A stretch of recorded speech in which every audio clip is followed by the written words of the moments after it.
Good day to you one and all. It is I, Justin Hawkins, and this is Justin Hawkins Rides Again. It's my favourite of all the days, Comments Day, episode 31, believe it or not. We've been doing this for ages now, haven't we? And I still love it. Do you? Justin Hawkins Rides Again.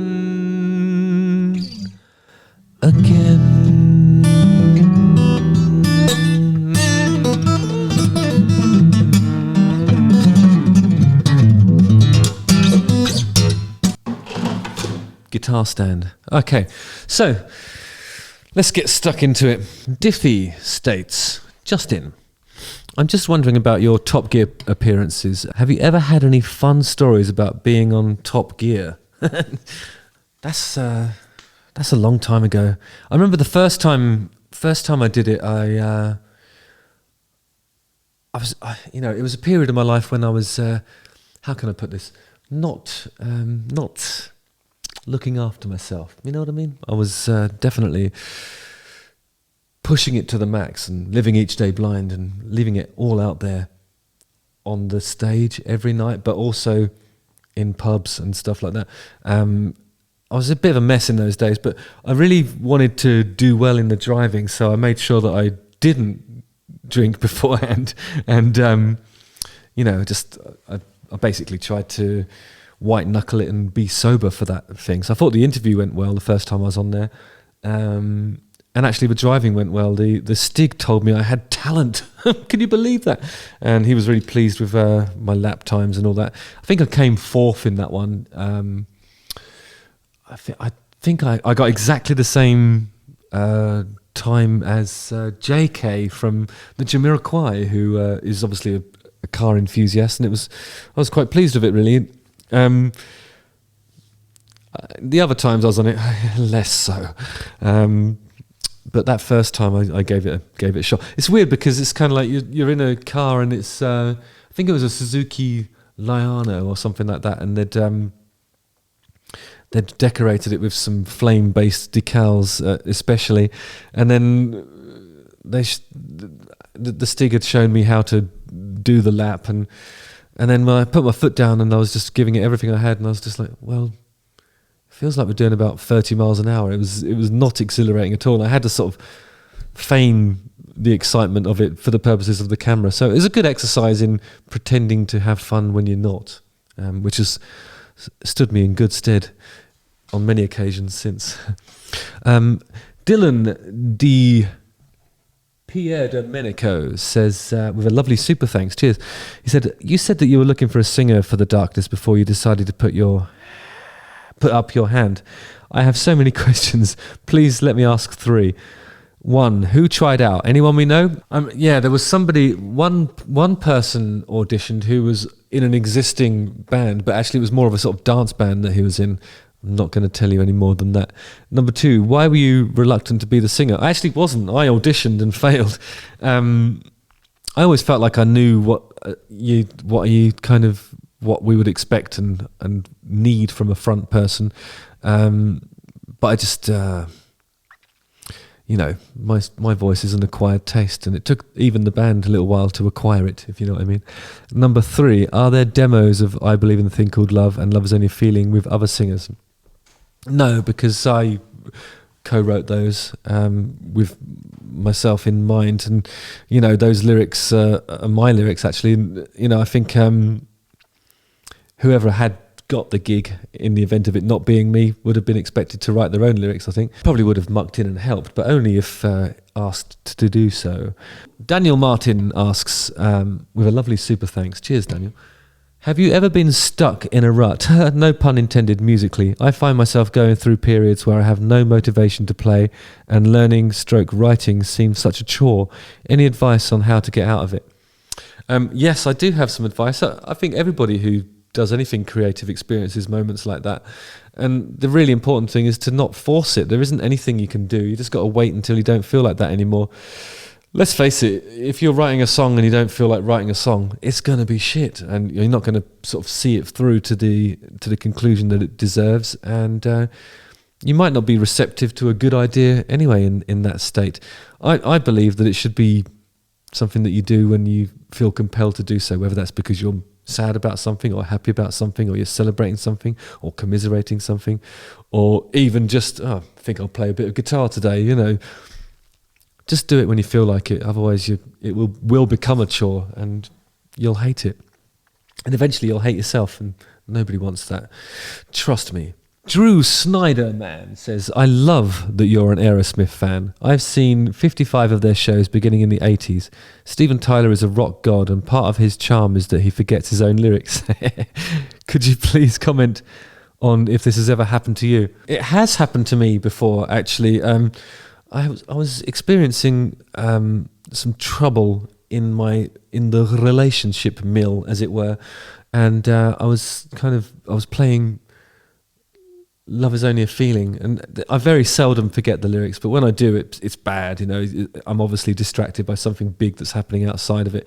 I really hate that, because when you're playing on stage, it should be the moment when you're completely present and enjoying the room and the moment, and not thinking about your phone, not thinking about your bills, not thinking about your relationships. You should be just channeling the glory of this sort of the muse and all that stuff, and I wasn't like that. I was really distracted, and I knew immediately that as soon as I came off stage, I would have to end the relationship that I was in at that time, because it was interfering with the thing that is the most precious: singing songs. That's it is the best job in the world, and if things are stopping you from enjoying it, they've got to go. As cruel as that sounds, it's the truth. Hubie Watt, with a lovely super thanks, says, Hi Justin, love this channel and have always loved your music. Have always been curious how quickly do you go through the recording process? I feel it would be something that you could very easily become obsessed with, finding perfection and never move on to recording the next song. Yeah, I always think that at the beginning of the recording process, I find it quite daunting, because I always feel like this is going to be a long and arduous sequence of functions that have to happen to get the raindrop of inspiration from your palm through the desert to the other side where you pass it into people's ears, as it were. But in actual fact, I like to try and get things done as quickly as possible. On a vocal, for example, I'll sing 5 times, and we'll take a composite of the best bits of those 5 performances, and I won't do any more unless there's something that's particularly bad and I have to go in and fix it. And I've always said this in interviews and in personal conversations, that every album should be a quickly recorded document that states where a band is at, and if it takes any more than like a few weeks to record it, you're in trouble, really. It shows you that you're not performing as a group, really. The process itself really ought to be quick. It's supposed to be a diary entry, even if it's not literally that in terms of the lyrics. It's a diary entry in the sense that it should show you where the band is situated emotionally and spiritually even. The only way to do that is to take a snapshot of it. It's like a photograph, if you like, Polaroid. You can dab in and paint stuff in and make things perfect and embellish with lots of overdubs, but I prefer not to. I just think it should be boshed out as quickly as possible. I firmly believe that all the best music is like that. We have tried both ways, by the way, so this is based on experience in both areas. We've spent a year recording a thing and a day recording a thing, and I always prefer the one that takes a day. It's much more exciting to listen to at the end of the process, really. Thank you, by the way, Hubie. Judy Weaver, with a lovely super thanks, cheers, says, thanks, always great content. As a touring musician, I'm wondering what your thoughts are on the future of music, in inverted commas, being Web 3 and the metaverse, with concerts going virtual rather than in person. Would less touring bring a band closer together, since you don't need to spend long hours on the road together getting bored or angry with each other? Or push bands apart, since the bonding processes aren't there, or bonding experiences aren't there? Do you think that bands in the future will miss out on the adoration of the crowds? To be honest, this is the first time I've thought about that. I don't think anything can replace the experience of being in a crowd at a gig. It never will. That'll always be the thing. Until, virtual reality gives us the ability to smell I mean, because sometimes you're at a gig and the person next to you has literally shit themselves, and obviously it's time for them to go home. But that's part of it, you know. It's like, it's a multi-sensory experience that I just don't think is achievable remotely yet. I mean, you can get a decent sound up, but even then, like the sound of an amp hitting you in the chest, you don't get that from headphones. You don't get that online. I really believe that.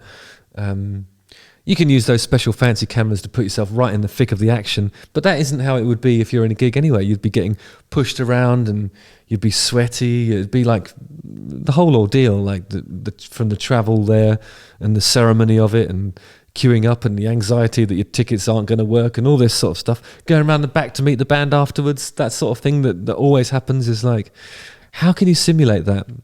I mean, it'd be nice to think that I wouldn't have to go on tour, but at the end of the day, it's one of the things that I love, and I think it's something that real music enthusiasts will never get tired of doing. Until they do, you know. Maybe it's a combination, maybe the future is a combination of sitting at home, watching it on a computer. Because I suppose you can just wear your pants then, but there's nothing to stop you from just wearing your pants at a gig. I would say this though, if you have shit yourself, go home, for everybody's sake. Just go home. Thank you for that question, it's lovely. Will Gunter, with a lovely super thanks, says, thanks for another great video. You've made my day. For your next comments video, can I just ask, how do you turn your riffs into a full song? As I'm really struggling and just waffling on in my songs, basically. Looking forward to your next video. I had a thing once where... hang on, let me show you something.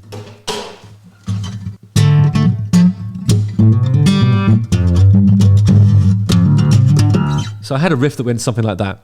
I had it as like an intro riff, and then in the verse I changed to like...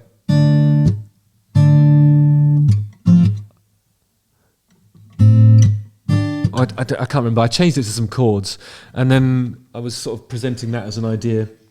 And then the melody was in the same key as the riff, but it had a sort of chord sequence which informed the melody and allowed it to sort of weave its way into something that resembled a song.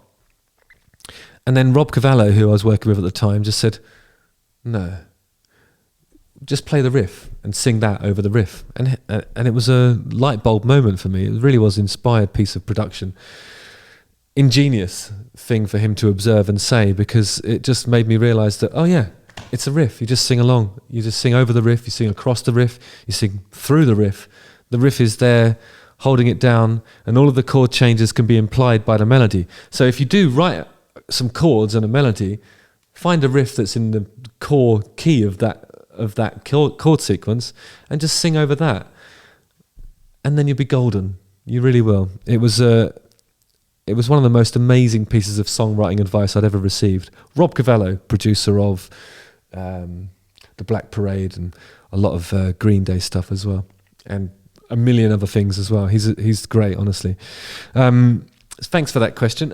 I hope it helps. Nick Heath with yet another super thanks. Thank you so much. Thanks, great channel. The only one I watch religiously. Yes, I have a corner of the room with icons and plectrums and candles.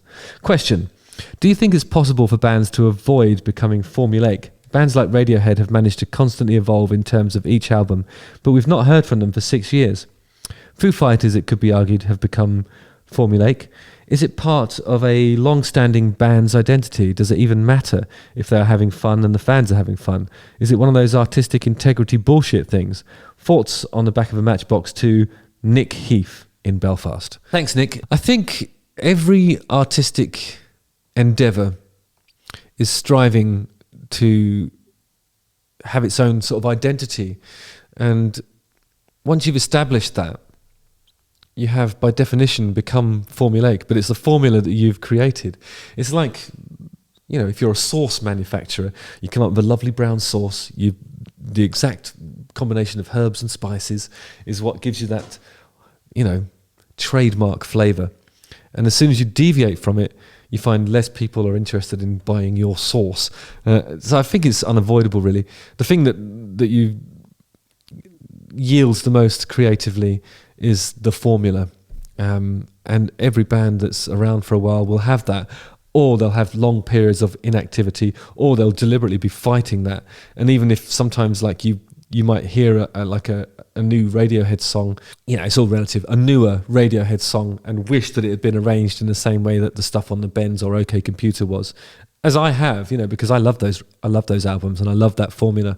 The reality is that that's never going to happen because they're anti that, I think the way to do it is establish a formula and then do side projects to satisfy your need to not be formulaic, and just have the Radiohead thing be the thing, or have the Foo Fighters thing be the thing, or the Darkness thing be the thing, and then do other stuff as well. There's nothing to stop you. You can have a million different... one idea I had a few years ago was like, album titles are the most irritating thing to try and come up with.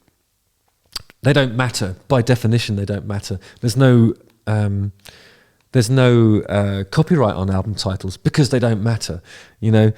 I could make a record called Brothers in Arms, and there'd be nothing that Dire Straits could do to stop me from doing that. I could do one called Bat Out of Hell, Hotel California, any of those things. They're all up for grabs because it's just like a moniker that you give to a collection of songs, and it doesn't mean anything at all. So I thought, how about just come up with one album title, say, for example, Red Light Fever, and then, or the Platinum Collection, and then just keep changing the band name so that the sound can evolve, and then you keep that... you never have to have that boring conversation about what the record's called, because it doesn't matter. I'll stress that one more time. It does not matter. Anyway, thanks so much for your questions. I want to say a huge super thanks to the Super Thanks people as well. Without you guys, I don't know where I'd be. I really don't know where I'd be.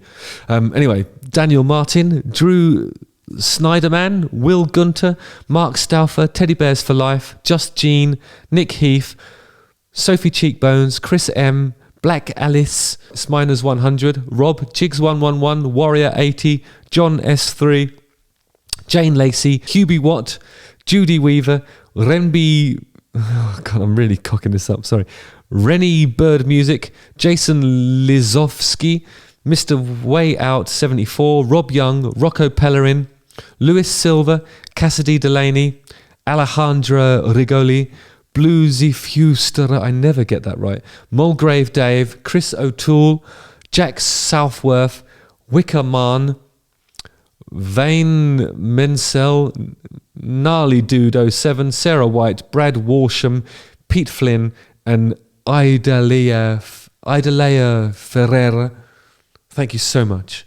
And with that, I will bid you all adieu, and I long to see you soon on the ice. Justin Hawkins rides again.